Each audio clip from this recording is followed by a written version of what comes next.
Thank you. It has been 27 years since the CDC was sent to investigate this illness, and yet here we are with no cure, no treatments, no help whatsoever. Naming a severely disabling disease, chronic fatigue syndrome, is like a sick joke. However, that is the name that the CDC decided to give to a typical outbreak of ME+, myalgic encephalomyelitis, plus the additional evidence of immune abnormalities collected by Drs. Cheney and Peterson. We must not let that be forgotten.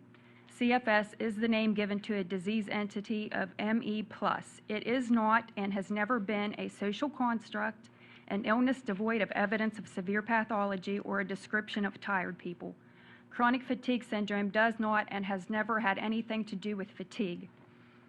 The lack of meaningful research on CFS has helped to create an epidemic. The CDC is still claiming that the research program involving their infamous Georgia study, the ones where they got their patients by random telephone surveys, has, according to them, greatly increased knowledge about CFS and has helped the healthcare community develop viable treatments. That is complete hogwash.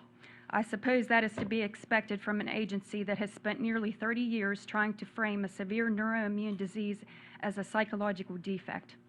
They have wasted what little paltry pittance of research money allocated towards this heinous disease on garbage studies like the ones that claim that childhood trauma and personality disorders are risk factors for CFS. CFS is a term coined in response to a severely debilitating illness with evidence of profound immune abnormalities. Let's try working with the evidence instead of inventing psychological drivel, or at the very least, if you are not going to help us, at least stop lying about us. I developed CFS in 2006. Fatigue was the least of my problems. I was experiencing episodes of being unable to move my arms and legs, days that I was so weak that I had to crawl to the bathroom, head and neck pain that made me feel as if I'd been beaten with a baseball bat, new onset dyslexia, loss of short-term memory, frequent syncope, racing heart rate, seizures, natural killer cell numbers so low that my doctors first thought it was a lab error. I lost my friends, my career, and my independence. We are all aware of the stigma associated with the name chronic fatigue syndrome. The public views us as lazy hypochondriacs thanks to an almost 3 decades-long propaganda campaign by the very people who are supposed to be helping us, who instead continue on with their ceaseless efforts to mislead, deceive, and bury the facts. I want to make something very clear. The illness known as CFS, based on an outbreak of ME+, has never been fully investigated by anyone. Not one researcher has examined all of the evidence that caused the creation of this syndrome. After nearly 30 years, not a single one. This is a disgrace.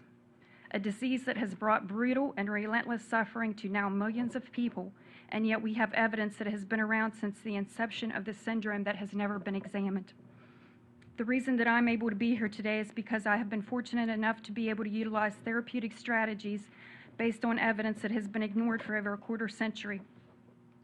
In Klein Village, survivor Eric Johnson, who served as a prototype for the syndrome, noticed a phenomenon in regards to biotoxins in this disease. He devised a strategy in response to it, which enabled him to achieve such an astounding recovery that he is able to climb mountains.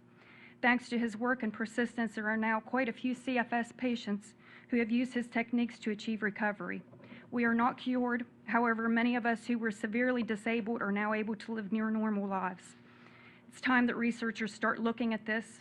Discarding evidence for decades on a horrific, life-destroying disease is negligent.